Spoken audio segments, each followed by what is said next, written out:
प्रीतमपुर गांव में सज्जन ठाकुर नाम के एक व्यक्ति रहते थे। सज्जन ठाकुर गांव के मुखिया थे। गौरी और विभा नाम की उनकी दो बेटियां थीं। मुखिया सज्जन ठाकुर की गांव में बहुत बड़ी हवेली थी, जिसकी खूबसूरती के चर्चे उस गांव में तो क्या, आसपास के गांव में भी मशहूर थे।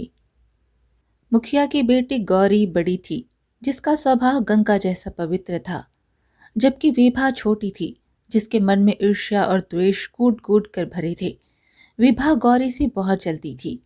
एक दिन गौरी अपने हवेली के आंगन में बैठकर पक्षियों को दाना डाल रही थी। तभी वहां विभा आई और बोली, दीदी, आपको पता है, कल साहूकार का बेटा अपने परिवार के साथ आ रहा है। मैंने पिताजी की बातें सुन ली है। वह आपके गुणों के गीत गा रहे थे। कल आपका भाग्य चमकने वाला है। गौरी बोली, पिताजी जो भी फैसला करेंगे वह मेरे भले के लिए ही होगा। तुम क्यों इतना चिंतित दिख रही हो? विभा बोली, मैं तो बस यह सोच रही थी कि आपके जाने के बाद मेरा क्या होगा। पिताजी तो मुझे देखना भी पसंद नहीं करेंगे। सारा प्यार तो आप ले गई। गौरी ने कहा, ऐसा मत कहो, तुम मेरी छोटी बहन हो। मैं पिताजी से कहूंगी कि वे तुम्हारे लिए भी कोई सुंदर सा रिश्ता ढूंढे। विभा ने चिढ़ते हुए कहा, मुझे तुम्हारी भीख नहीं चाहिए दीदी, मुझे वह सब चाहिए जो तुम्हारा है। तभी सज्जन ठाकुर ने गौरी को आवाज दिया और गौरी अंदर चली गई। विभा अकेली खड़ी रह जाती है। वे अपने आंचल से एक छोटी सी काली शीशी निकालती है, जो तांत्रिक ने उसे दी थी। विभा खुद से बोलती है, दीदी, आपने कहा था ना कि परिंदों से आपको बहुत प्रेम है, तो क्यों ना आपको हमेशा के लिए एक परिंदा ही बना दिया जाए। कल की सुबह आप साहूकार की बहू नहीं बनेंगी, बल्कि एक पिंजरे की कैदी बनेंगी। इस विष की एक बूंद आपके सारे सुंदर सपनों को राख कर देगी। फिर इस हवेली पर सिर्फ मेरा राज होगा, गौरी का रूप होगा और गौरी का नाम। कोई भी इस छल को पकड़ ही नहीं पाएगा। आज की रात तुम्हारी आखिरी रात है दीदी। कल जब सूरज निकलेगा तो आपकी पहचान मिट चुकी होगी। फिर जब रात हो गई तब विभा धीरे धीरे गौरी के कमरे की तरफ बढ़ती है।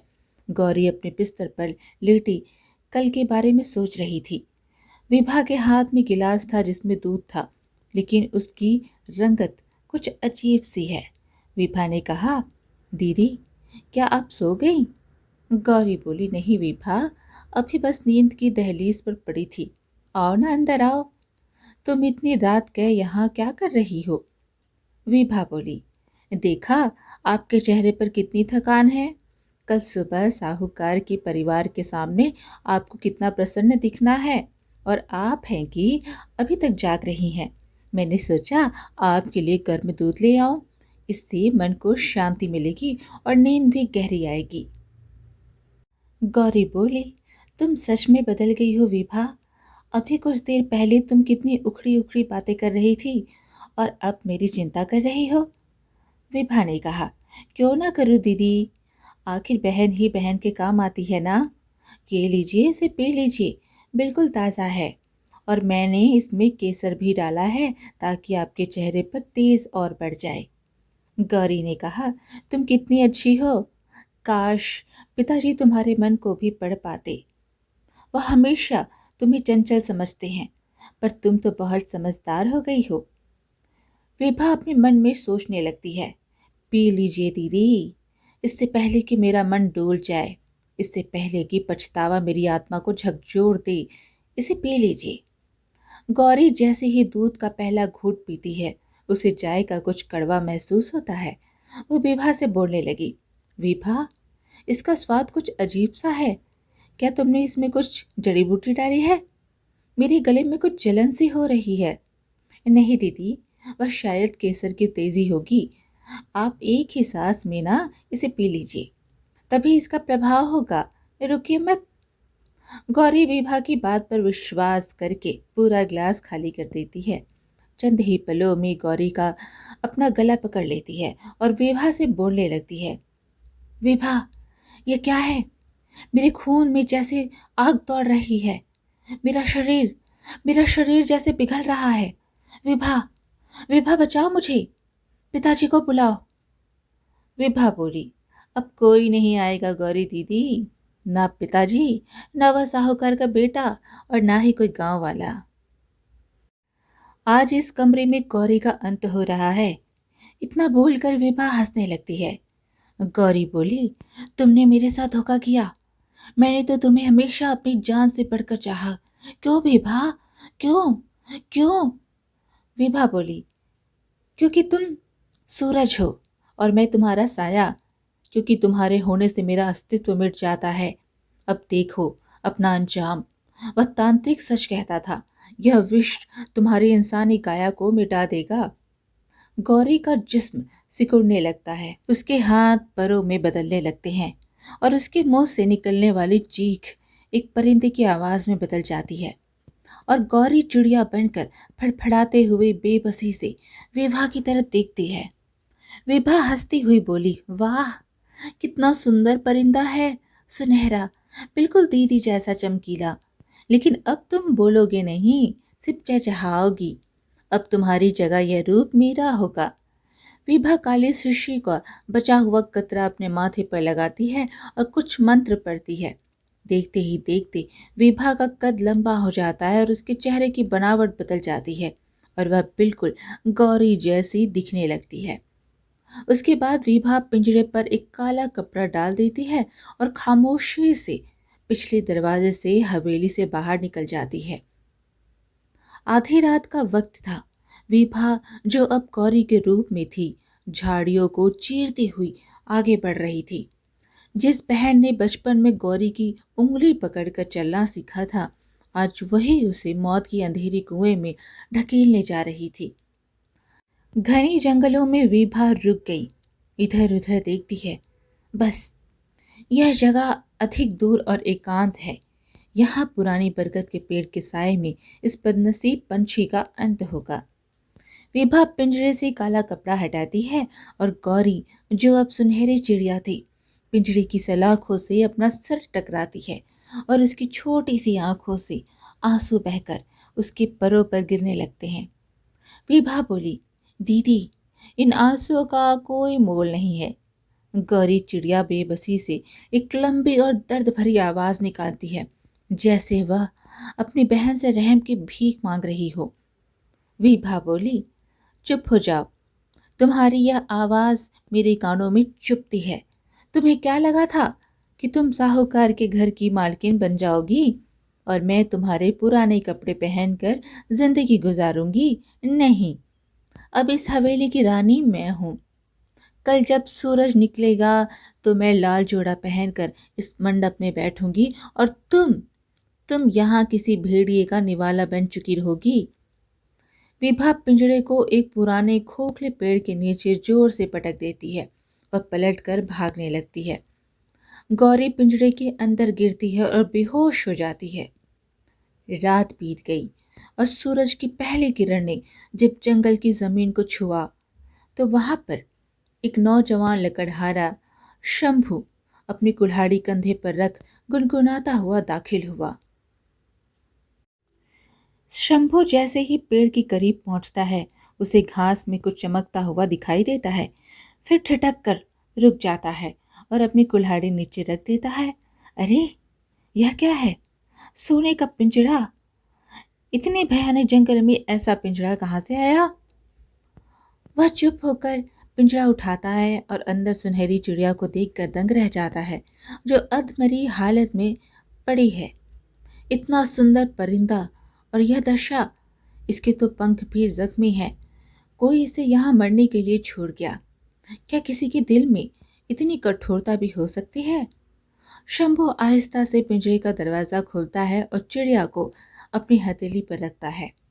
गौरी धीरे धीरे अपनी आंखें खोलती है और सामने एक अजनबी को देखकर पहले डरती है, फिर उसकी आंखों की सच्चाई देखकर चुप हो जाती है। शंभू बोला, डरो मत नन्ही जी, मैं तुम्हें नुकसान नहीं पहुंचाऊंगा। मैं तो बस एक गरीब लकड़हारा हूँ। तुम्हारे ये आंसू, यह तो बिल्कुल इंसानों जैसे दुख भरे हैं। क्या तुम कुछ कहना चाहती हो? गौरी अपने चोंच से शंभू की उंगली पर हल्का सा काटती है और शंभू को जमीन पर गिरी हुई लकड़ी की ओर इशारा करती है। शंभू इसी लकड़ी के पास जाता है और गौरी को नीचे उतार देता है। गौरी अपनी चोंच को मिट्टी में भिगोकर लकड़ी पर टेढ़ी मेढ़ी अल्फाज खरोचना शुरू कर देती है। शंभू चौंक जाता है। ये मैं क्या देख रहा हूँ? तुम लिख रही हो? उस लकड़ी पर गौरी नाम लिखा जाता है। शंभू के हाथ कांपने लगते हैं। वह गांव के मुखिया जी की बेटी को जानता था, जिसकी खूबसूरती के चर्चे दूर दूर तक थी। शंभू बोला, गौरी, क्या क्या तुम मुखिया जी की पुत्री गौरी हो? नहीं, ये कैसे संभव है? तुम तो एक पक्षी हो। पर यह लिखावट, यह तो किसी शिक्षित लड़की की हो सकती है। गौरी तेजी से लड़की का दूसरा शब्द खरोचती है, धोखा और फिर विभा। शंभू हैरत से इस नन्ही चिड़िया को देख रहा था, जो किसी इंसान की तरह सोच रही थी। गौरी ने अपनी चोट से जमीन की नरम मिट्टी पर कुछ और तस्वीरें और शब्दों में बनाना शुरू किया। शंभू उस लिखावट को पढ़ने लगा। यह क्या? तुमने एक लड़की की तस्वीर बनाई और उसके आगे एक शीशी, और यह तुमने अपनी बहन विभा का नाम लिखा है। गौरी तेजी से सर हिलाती है और फिर अपनी तस्वीर के ऊपर विभा का नाम लिखकर इशारा करती है कि विभा अब गौरी बन चुकी है। शंभू बोला, मैं समझ गया। तुम यह कह रही हो कि विभा ने किसी तांत्रिक के माया जाल से तुम्हें यह रूप दिया और खुद तुम्हारा रूप धारण कर हवेली में बैठ गई। गौरी की आंखों से आंसू गिरते हैं और वे स्वीकृति में स्वर हिलाती है। शंभू ने कहा, इतना बड़ा अनर्थ, अपनी ही सगी बहन के साथ ऐसा छल। गौरी जी, वहां तो विभा आपका रूप लेकर सबकी आंखों में धूल झोंक रही होगी। वो तांत्रिक ही इस पाप की जड़ है और वही हमें इसका तोड़ बता सकता है। गौरी शंभू की कमीज को अपनी चोट से पकड़ती है, जैसे वह उससे प्रार्थना कर रही हो कि वह इसे बचा ले। शंभू उसकी बातें समझ रहा था। वो बोला, घबराओ मत गौरी जी, अगर भगवान ने मुझे यहाँ तक भेजा है तो इसका कोई विशेष उद्देश्य है। मैं भले ही एक निर्धन लकड़हारा हूँ, पर सच्चाई के लिए लड़ना जानता हूँ। गौरी जी, अगर मैं अभी हवेली गया तो हम दोनों मारे जाएंगे। मुखिया जी अपनी आंखों पर यकीन करेंगे, हमारी जुबान पर नहीं। हमें इस तांत्रिक को ढूंढना होगा जिसने विभा को यह काला विष दिया है। वही इसका तोड़ जानता होगा। गौरी चिड़िया बेचैनी से फड़फड़ाती है और पश्चिम की तरफ इशारा करती है, जहां दूर काली पहाड़ियां नजर आ रही है। शंभू बोला, काली घाटी, क्या वह तांत्रिक वहीं रहता है? मैंने सुना है वहां कदम रखते ही इंसान रास्ता भटक जाता है, पर आपकी खातिर मैं अपनी जान पर खेल जाऊंगा। विश्वास रखें, शंभू जीते जी आपको इस हाल में नहीं रहने देगा। शंभू चिड़िया को थाम कर घने जंगल की तरफ चल पड़ता है। रास्ते में उसे एक बूढ़ा जड़ी बूटी जमा करने वाला व्यक्ति मिलता है, जिसका चेहरा झुर्रियों से भरा हुआ था। प्रणाम बाबा, क्या आप जानते हैं कि काली घाटी का रास्ता किधर है? मुझे तांत्रिक से मिलना है। बूढ़े ने कहा, पागल हो गए हो लड़के, वहाँ मौत का डेरा है, मौत का। वो तांत्रिक काल भैरव का भक्त है। वो इंसानों की आवाज़ें छीन लेता है और उन्हें जानवर बना देता है। वापस चले जाओ। बाबा, मेरा जाना ज़रूरी है। किसी बेगुनाह का भाग्य दांव पर लगा है। आप बस रास्ता बता दें। वो सामने जो सूखा हुआ नाला है, उसके साथ साथ चलते जाओ। जहाँ हवा ठंडी हो जाए और परिंदों का चहचहाना बंद हो जाए, समझ लेना पाप की सरहद वहीं से शुरू हो गई है। पर याद रखना, वहाँ जो देखो उस पर यकीन मत करना। शंभू चलने लगता है। जैसे जैसे वह आगे बढ़ता है, धुंध गिरने लगती है। अचानक उसे विभा की आवाज़ सुनाई देती है। शंभू, कहाँ जा रहे हो? वे चिड़िया मुझे दे दो, मैं तुम्हें इतना धन दूंगी कि तुम राजा बन जाओगे। क्यों एक बेजान परिंदे के लिए अपनी जान दे रहे हो? शंभू ने कहा, अरे, ये आवाज़ तो विभा है, पर वो यहाँ कैसे? गौरी चिड़िया जोर जोर से चोंच मारकर शंभू को सचेत करती है कि ये धोखा है। शंभू समझ गया और बोलने लगा, नहीं नहीं, ये तांत्रिक की माया है। ये मेरा हौसला तोड़ना चाहता है। मैं नहीं रुकूंगा। शंभू धुंध को चीरता हुआ आगे बढ़ता है। अंदर से किसी की आवाज आई, कौन है जो अपनी मौत को दावत देने मेरी चौखट पर आया है? शंभू गुफा के अंदर गया और बोला, मैं वो शंभू हूँ जो तुम्हारे काली जादू के अंधेरे को मिटाने आया हूँ। तुमने मुखिया की बेटी को जो जहर दिया है उसका काट मुझे अभी और इसी वक्त चाहिए। तांत्रिक बोला, तो वो सुनहरी चिड़िया तुम्हारे पास है? विभा ने मुझे बताया था कि वो इसे मार देगी, पर वो बच निकली। लड़के, जो जादू मैंने एक बार कर दिया उसे संसार की कोई ताकत नहीं बदल सकती। शंभु बोला, झूठ बोलते हो। अगर तुमने सच नहीं बताया तो यह गुफा तुम्हारी समाधि बन जाएगी। तांत्रिक बोला, हिम्मत तो बहुत है तुझमें। ठीक है, मैं तुम्हें रास्ता बता सकता हूँ और इसकी कीमत चुकानी होगी। वो चिड़िया मुझे दे दो। मैं इसे अपने जादू के लिए इस्तेमाल करूँगा और तुम्हें ढेर सारा सोना दूंगा। शंभु बोला, अपनी दौलत अपने पास रखो। मुझे गौरी की जिंदगी चाहिए, तुम्हारा सोना नहीं। बोलो, इसे ठीक करने का तरीका क्या है? तांत्रिक बोला, ठीक है, अगर तुम इतने बहादुर हो तो सुनो। काली घाटी के पीछे एक नीला झरना है जिसका पानी पाताल से आता है। इस झरने के बीचों बीच एक काला पत्थर है जिस पर नागफनी का पौधा उगता है। इस पौधे का रस अगर इस चिड़िया को पिला दिया जाए तो वो दोबारा इंसान बन जाएगी। पर याद रखना, वो झरना काली शक्तियों के पहरे में है और तुम्हारे पास सिर्फ कल सुबह तक का वक्त है। अगर सूरज निकलने से पहले तुम हवेली ना पहुंचे तो ये चिड़िया हमेशा के लिए परिंदा रहेगी और विभा का रूप स्थायी हो जाएगा। शंभु बोला, मैं कल सुबह की पहली किरण से पहले वहां पहुंचूंगा। गौरी जी, हिम्मत मत हारना, हमारी जीत करीब है। शंभु गुफा से बाहर निकलकर नीले झरने की तरफ दौड़ता है। उसे नहीं मालूम था कि तांत्रिक ने उसे सच बताया था या फिर कोई नया जाल था। वक्त रेत की तरह हाथ से निकल रहा था और हवेली में विभा की शादी की तैयारियां शुरू हो चुकी थी। शंभू के पास ना कोई नक्शा था और ना कोई साथ थी, बस एक धुन थी कि उसे गौरी को बचाना है। शंभू ने गौरी चिड़िया से पूछा, गौरी जी, क्या आपको झरने के गिरने की आवाज सुनाई दे रही है? तांत्रिक ने कहा था कि वो यहीं कहीं पास में है। गौरी चिड़िया बेचैनी से शंभू के कंधे पर फड़फड़ाती है और अपना रुख एक गहरी खाई की तरफ करती है जहां से नीली रोशनी फूट रही थी। शंभू ने कहा, वो रहा नीला झरना, पर यह तो सीधी भला है। एक गलत कदम और हम दोनों का अंत हो जाएगा। शंभू बेलों को पकड़कर नीचे उतरने लगता है। पत्थर बहुत चिकने और नीचे नीले पानी का शोर जैसे गरजते हुए शेर जैसा था। मुझे रुकना नहीं है। अगर मैं थक गया तो वो विभा जीत जाएगी। वो इस वक्त हवेली में रेशमी कपड़ों में सजी हंस रही होगी और आप यहाँ एक पिंजरे की कैद। नहीं, ऐसा नहीं होने दूंगा। अचानक एक चट्टान सरकती है और शंभू का हाथ छूट जाता है।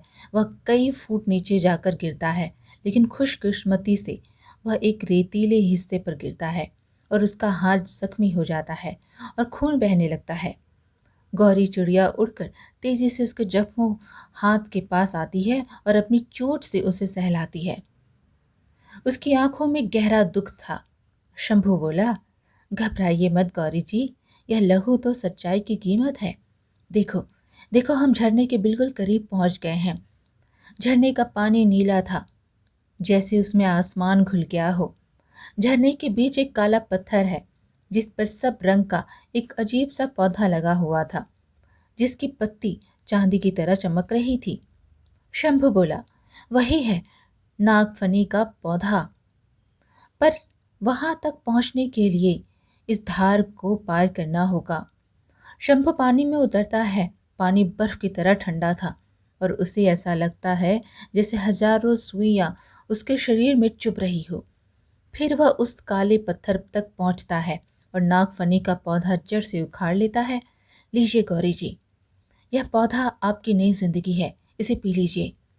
जैसे ही गौरी उसके रस को पीती है, उसके पूरे शरीर पर एक सुनहरी रोशनी निकलने लगती है। वे अभी इंसान तो नहीं बनती, लेकिन उसकी आवाज वापस आ गई थी। हालांकि वह अब भी एक परिंदा ही थी।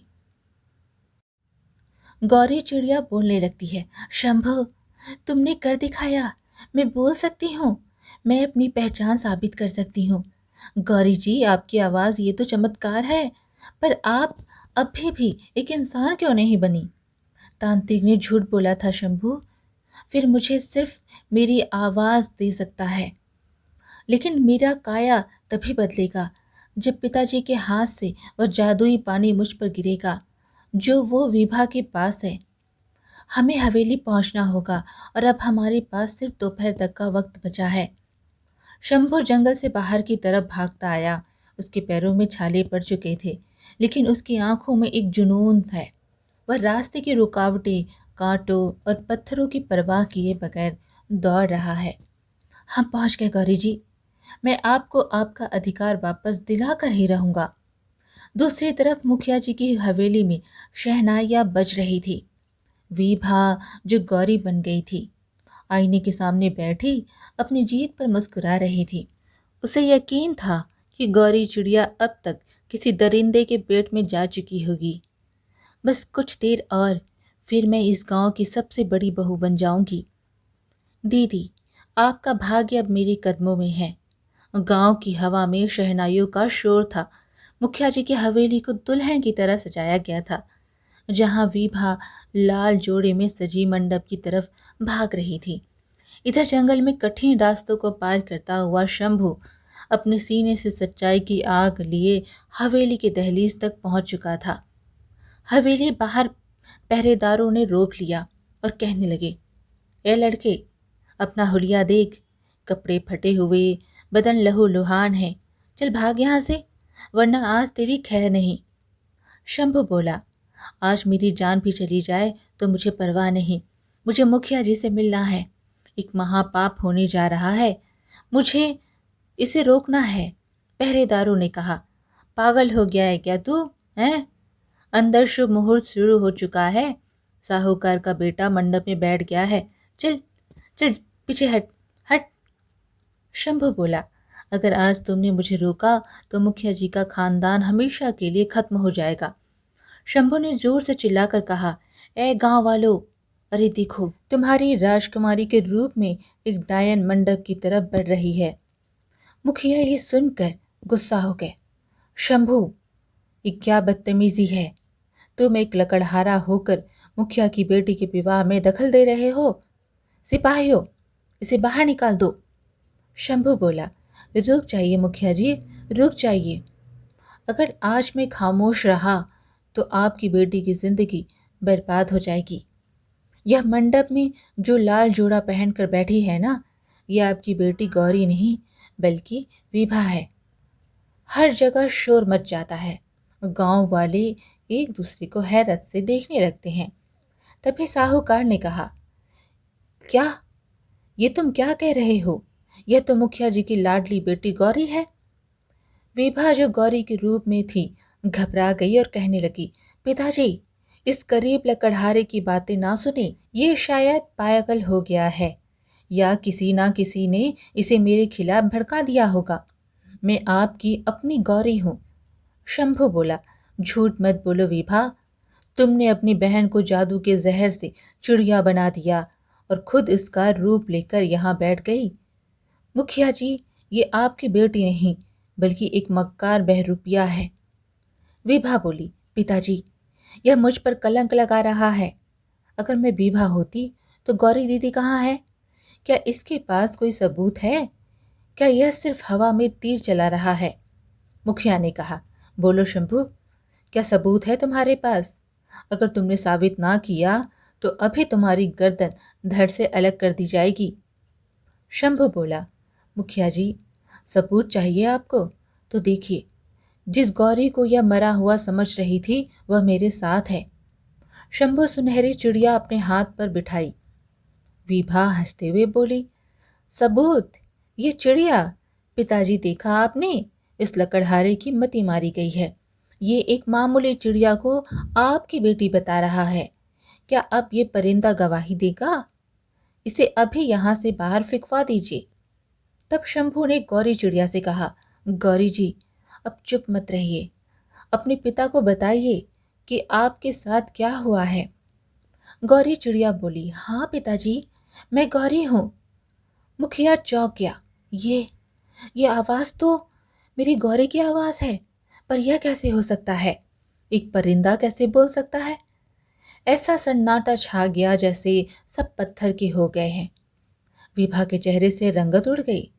गौरी चिड़िया बोली, पिताजी, मैं आपकी वही गौरी हूँ जिसने आपके साथ अपना पूरा बचपन गुजारा है। इस विभा ने मुझे धोखे से विष पिलाया ताकि वो मेरी जगह ले सके। इसे लगा कि मैं बोल नहीं पाऊंगी, पर भगवान ने इस शंभु को मेरा रक्षक बनाकर भेज दिया। विभा बोलने लगी, नहीं, ये जादूगर नहीं है पिताजी, इस परिंदे में कोई रूह आ गई है, ये गौरी नहीं है। गौरी चिड़िया बोली, डर क्यों रही हो विभा? अगर तुम सच्ची गौरी हो तो तुम्हें डरना नहीं चाहिए। पिताजी, सिर्फ आवाज़ पर यकीन मत कीजिए, मैं आपको वह प्रमाण दूंगी जो सिर्फ आप और मैं जानती हूँ। मुखिया जी ने कहा, कैसा प्रमाण? गौरी चिड़िया बोली, पिताजी, वो खास मोहर का निशान जो आपने मुझे अपने हाथों से बनाना सिखाया था और कहा था कि यह निशान हमारी इज्जत की पहचान है, मैं वही निशान अभी आपके सामने बनाऊंगी। क्या विभा ये निशान बना सकती है? तभी शंभू बोला, मुखिया जी, दूध का दूध और पानी का पानी अभी हो जाएगा। उसके बाद सबकी नजरें जमीन पर जम जाती है। गौरी चिड़िया अपनी चोंच से ओम और खानदान का खुफिया निशान बनाना शुरू करती है। जब निशान बन जाता है तो मुखिया जी के पैरों तले जमीन खिसक जाती है। ये तो वही निशान है, बल्कि वही घुमाव, वही लकीरें। यह निशान तो गौरी के सिवा कोई बना ही नहीं सकता। विभा बोली, नहीं पिताजी, ये तो ये तो इत्तेफाक हो सकता है। इस लकड़हारे ने इस परिंदे को ये निशान सिखाया होगा। ये धोखा है। मुखिया ने कहा, अगर ये इत्तेफाक है विभा, तो फिर तुम ये निशान बनाकर दिखाओ। तुम तो गौरी बनी बैठी हो ना, तुम्हें तो ये निशान जवानी याद होनी चाहिए। अब विभा के होश उड़ गए। वो घबराते हुए बोली, मैं पिताजी, आज मेरी तबीयत ठीक नहीं है, मेरे हाथ कांप रहे हैं, मैं कल बनाकर दिखा दूंगी। मुखिया बोले, कल नहीं, अभी। अगर तुम गौरी हो तो यह निशान तुम्हारे लिए मामूली बात होनी चाहिए। विभा निशान बनाना शुरू करती है, पर उसे कुछ समझ ही नहीं आता है कि लकीरें कहाँ से शुरू करनी है। वे कुछ आधे तिरछे लकीरें खींचती है जो बिल्कुल गलत होती है। मुखिया को समझने में देर न लगी। वे गुस्से से बोले, बस, बहुत हो गया, तुम गौरी नहीं हो। तुमने मेरी बेटी का रूप तो धारण कर लिया, पर उसका हुनर और उसका संस्कार कहाँ से लाती? विभा की झूठी लकीरों ने उसकी तमाम झूठ उजागर कर दिए थे। मुखिया जी की आंखों में अब अपनी बेटी के लिए प्यार नहीं, बल्कि गुस्सा था। अपना चेहरा दिखाओ, मैं देखना चाहता हूं कि मेरी ममता का गला घोटने वाली मक्कार औरत कौन है। मुखिया जी झपट कर विभा का घूंघट उठा देते हैं। सामने गौरी का रूप धरी विभा खौफ से थर थर कांप रही थी, लेकिन उसका चेहरा अभी भी जादू की वजह से गौरी जैसा ही दिख रहा था। विभा बोलने लगी, पिताजी, मैं आपकी ही गौरी हूँ। ये लकड़हारा जादूगर है, उसने मुझे सम्मोहित कर दिया है, इसलिए मैं निशान नहीं बना पाई। शंभू बोला, अभी भी झूठ। मुखिया जी, इसके कमरे में वो काली शीशी छुपी है जिसमें उस तांत्रिक का नीला जादुई जल है, वही इसके इस बहरूपिया का राज है। विभा बोली, नहीं, दूर हो जाओ मुझसे, नौकरों, इसे मार डालो। शंभू तेजी से उसके कमरे से वह छोटी सी काली शीशी छीन लेता है। मुखिया जी, सच की धार इस जादू से ज्यादा तीखी है, देखिए। शंभू शीशी का ढक्कन खोलता है और वह नीले जल को चिड़िया पर छिड़क देता है। और बचा हुआ जल विभा के माथे पर फेंक देता है। अचानक एक जोरदार धमाका होता है और सफेद धुआं फैल जाता है। जब धुआं छटा तो मंजर बदल चुका था। मंडप के बीचों बीच असली गौरी अपनी आंखों में आंसू लिए खड़ी थी, जबकि दूसरी तरफ विभा अपनी असली रूप में और उसका जादू पिघल चुका था। मुखिया ने गौरी से कहा, गौरी बेटी, मेरी बच्ची, मुझे माफ कर दे। मैं अपनी ही संतान को पहचान नहीं पाया। गौरी बोली, पिताजी, मुझे तो बस इस बात का दुख था कि मेरी अपनी बहन मेरे साथ ऐसा छल की। अगर यह शंभू ना होता तो मैं आज खाली जंगल में दम तोड़ चुकी होती। तभी विभा ने कहा, हाँ, मैंने किया यह सब क्योंकि मैं आपकी परछाई बनकर थक चुकी थी। मुझे आपकी दौलत और गौरी की इज्जत चाहिए थी। मुखिया ने कहा, बस, अब तेरी जगह यह हवेली नहीं बल्कि वो काल कोठरी है, जहां सूरज की एक किरण भी प्रवेश नहीं होती। नौकरों, इसे ले जाओ और सारी उम्र के लिए कैद में डाल दो। नौकर विभा को घसीटते हुए ले जाते हैं। विभा चीखती रही, नहीं पिताजी, नहीं। साहूकार और उसका बेटा शर्मिंदगी से मुखिया जी के सामने हाथ जोड़कर खड़े रह जाते हैं।